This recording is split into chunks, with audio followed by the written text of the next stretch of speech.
Hello दोस्तों, स्वागत है एक बार फिर से आप सभी का। दोस्तों, पिछले दो वीडियो में मैंने विलोम के पार्ट फर्स्ट और पार्ट सेकंड को आपको बताया था और कहा था कि मैं पार्ट थर्ड भी इसका दूंगा। तो इस तरीके से मैं आज पार्ट थर्ड भी इसका लेके आया हूँ, लगभग 40 क्वेश्चन का। तो ओवरऑल टोटल मिला के लगभग 120 क्वेश्चन के आसपास हो जा रहे हैं, जो बार बार विलोम शब्द एग्जाम में पूछे जाते हैं।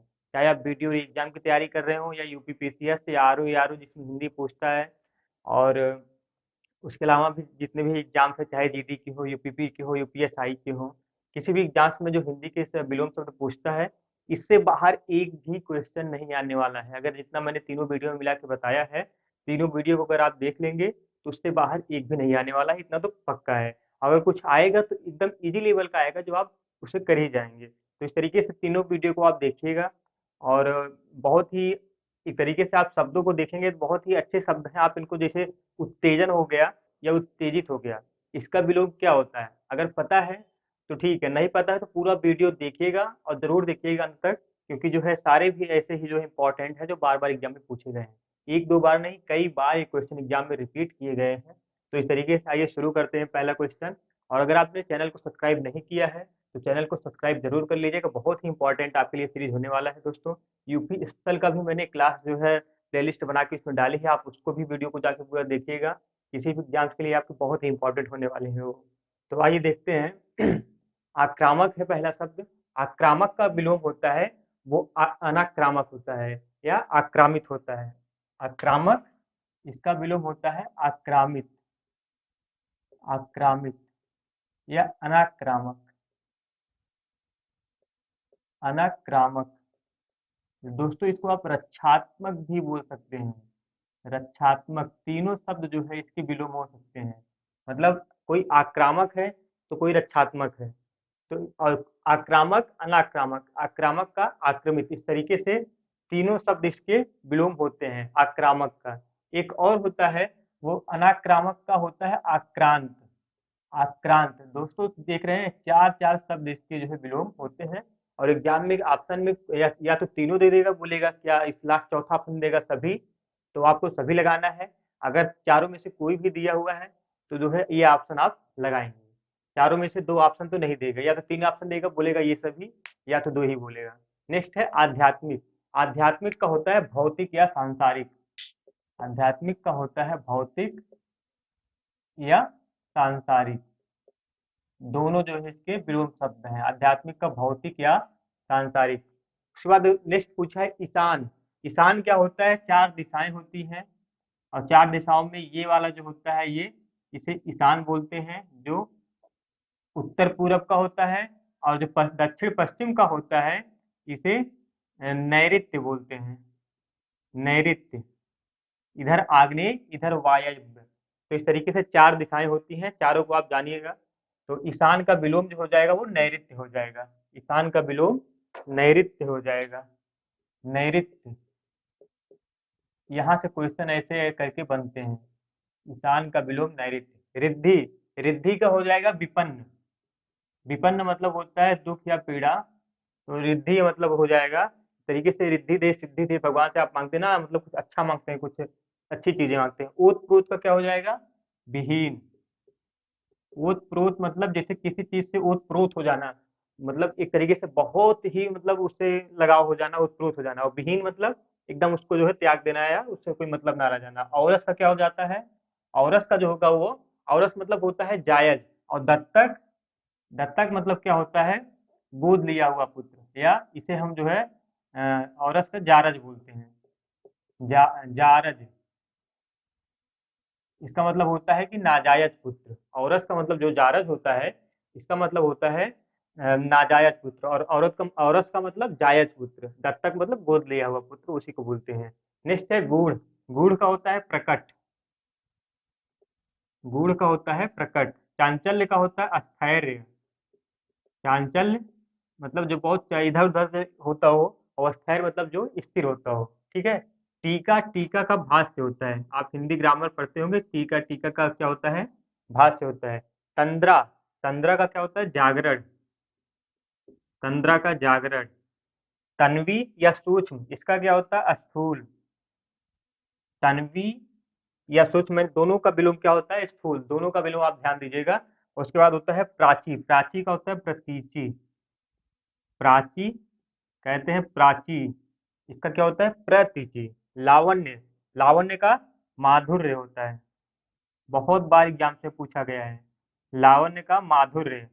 युयुत्सा, युयुत्सा का विलोम होता है वो मैत्री होता है, मैत्री मतलब युद्ध करने की इच्छा या युद्ध जीतने की इच्छा। और मैत्री मतलब जहां मित्रता का या मैत्री का भाव होगा वहां पे युद्ध जीतने की कोई इच्छा नहीं होती, इसलिए युयुत्सा का विलोम क्या होता है मैत्री। बहुत ही ध्यान से देखिएगा। सिख, सिख का विलोम होता है नख, नख मतलब होता है पैर का नाखून और सिख मतलब होता है सिर का ऊपरी भाग, पैर के नाखून से लेकर सिर के ऊपरी भाग तक। इस तरीके से सिख का विलोम क्या हो जाता है नख हो जाता है।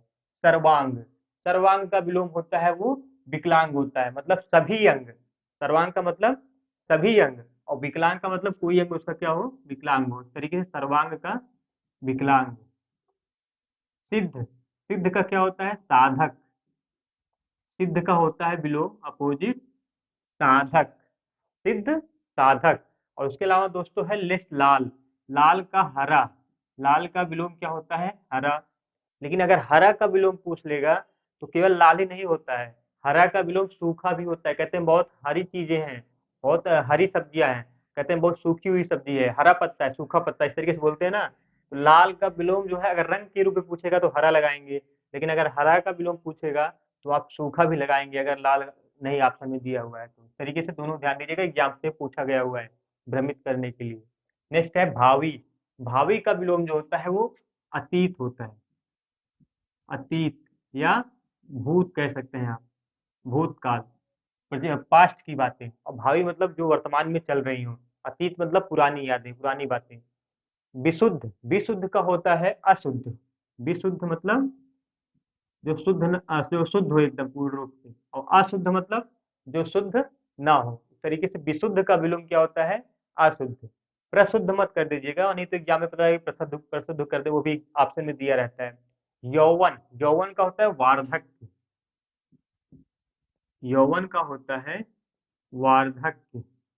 गगन चुंबी का होता है तलस्पर्शी, गगन चुंबी मतलब जो गगन को चूमने वाला हो, और तलस्पर्शी मतलब जो तल को स्पर्श करने वाला, एकदम नीचे का पार्ट जो होता है उसको क्या बोलते हैं गगन चुंबी का क्या विलोम होता है तल स्पर्शी। और मस्तिष्क का क्या होता है रुक्ष, मस्तिष्क मतलब क्या होता है मस्तिष्क मतलब होता है मुलायम, और रुक्ष मतलब क्या होता है सूखा, कहते हैं बहुत मुलायम है बहुत ही रुक्ष मतलब क्या होता है सूखा। तो इस दोनों का मस्तिष्क का विलोम क्या होता है रुक्ष होता है, बहुत बार एग्जाम में पूछा गया है, ठीक है। आत्मा का क्या होता है परमात्मा, आत्मा का विलोम परमात्मा, या इसे आप अनात्मा भी कर सकते हैं, आत्मा का अनात्मा। परमात्मा या अनात्मा दोनों सही है। उद्धत, उद्धत का क्या होता है विनीत, उद्धत का विनीत, ध्यान दीजिएगा उद्धत का विनीत होता है। या इसे आप अगर सेकंड ऑप्शन के रूप में अगर विनीत नहीं दिया है तो आप अनुद्धत भी कर सकते हैं, अनुद्धत। दोस्तों इसी तरीके से जितने भी शब्द होते हैं एक दूसरे के अपोजिट, मैं सबको बताते हुए चल रहा हूँ। आप ऐसा क्लास जो है कहीं नहीं पाएंगे, आप इतना श्योर रख लीजिए मान लीजिए, क्योंकि जो है जहाँ पे चीजें लग रही हैं कि नहीं एक से ज्यादा पूछे गए हैं बार बार एग्जाम में या उसके हो सकते हैं, मैं उसको अलग से बताते हुए चल रहा हूँ। बहुत ही मतलब इस तरीके से बनाया हुआ पिकअप किया हुआ क्वेश्चन है यहाँ पे सब, बिना डाउट के आप एकदम अच्छे से बार बार इस वीडियो को देख लीजिए, तीनों वीडियो को देख लीजिएगा। और चैनल पे पहली बार आए होंगे तो चैनल को आप सब्सक्राइब जरूर कर लीजिएगा, बहुत ही इंपॉर्टेंट क्वेश्चन है दोस्तों, और हमेशा आपको ऐसे ही मिलते रहेंगे। उपत्यका का क्या होता है आदित्य का, उपत्यका मतलब होता है पर्वत के नीचे की समतल भूमि, और आदित्य का मतलब होता है पर्वत के ऊपर की समतल भूमि। देखो ऐसे याद करो, जैसे एग्जाम में लिखा था अधोलिखित, अधोलिखित मतलब कि अधोलिखित जो प्रश्नों के जवाब दें, अधोलिखित मतलब ऊपर लिखे प्रश्न, अधोलिखित गद्यांश के जवाब दें। तो गद्यांश मतलब जो ऊपर लिखा गया है, और इस तरीके से अधोलिखित अधित्यका या उपत्यका दोनों को याद रखिएगा। उपयोग, उपयोग का विलोम इसलिए मैंने दिया है क्योंकि बहुत इजी है। उपयोग का अनुपयोग तो होता है सब जानते हैं अनुपयोग, लेकिन जब ऑप्शन में निरुपयोग देता है तो वो भी सही होता है निरुपयोग, उपयोग का निरुपयोग, ठीक है। उपयोग का विलोम क्या होता है अनुपयोग या निरुपयोग, जिसका कोई उपयोग ना हो। नेक्स्ट है बद्ध, बद्ध का मतलब जो बंधी हुई चीजें होती हैं, और मुक्त मतलब जो फ्री हो मुक्त हो। आकंटक, आकंटक का होता है कंटकित। कंटकित मतलब आकंटक जो बिना कांटों के, और कंटकित मतलब कांटों सहित। अंगीकार का होता है अनंगीकार। अंगीकार का होता है अनंगीकार। बहुत ही बार एग्जाम में पूछा गया है। जब आप प्रस्तावना पढ़ते संविधान की, लास्ट में उसमें लिखा गया है कि मैं इसको अंगीकार करता हूँ। अंगीकार का क्या होता है? अनंगीकार। अंगीकार मतलब स्वीकार करना, और अनंगीकार मतलब अस्वीकार करना। अचल, अचल का क्या होता है? चल या सचल। इस तरीके से अचल का विलोम चल या सचल होता है। अचल जो चीजें ना चलने वाली हो, स्थिर हो। चल या सचल मतलब जो साथ साथ चले, इस तरीके से। अवलंब का क्या होता है? निरावलंब। अवलंब का निरावलंब। अवलंब का निरावलंब। और आहूत का अनाहूत। आहूत का अनाहूत। आयोजन का वियोजन। आयोजन का वियोजन। प्रसारण का संकुचन या आंकुचन। उत्तेजन और उत्तेजित, इसका विलोम किसको किसको पता है? तो उत्तेजन का जो होता है वो प्रशमन होता है। उत्तेजन का क्या होता है? प्रशमन।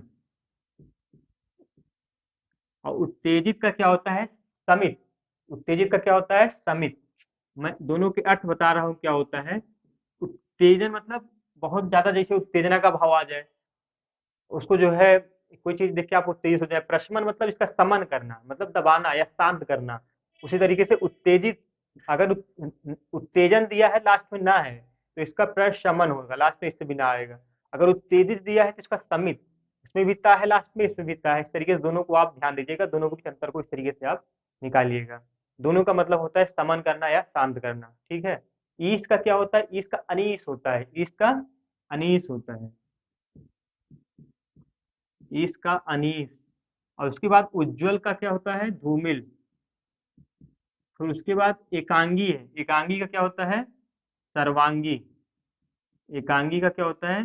सर्वांगी। एक अंग मतलब एक अंग वाला, और सर्वांगी मतलब सभी अंगों वाला।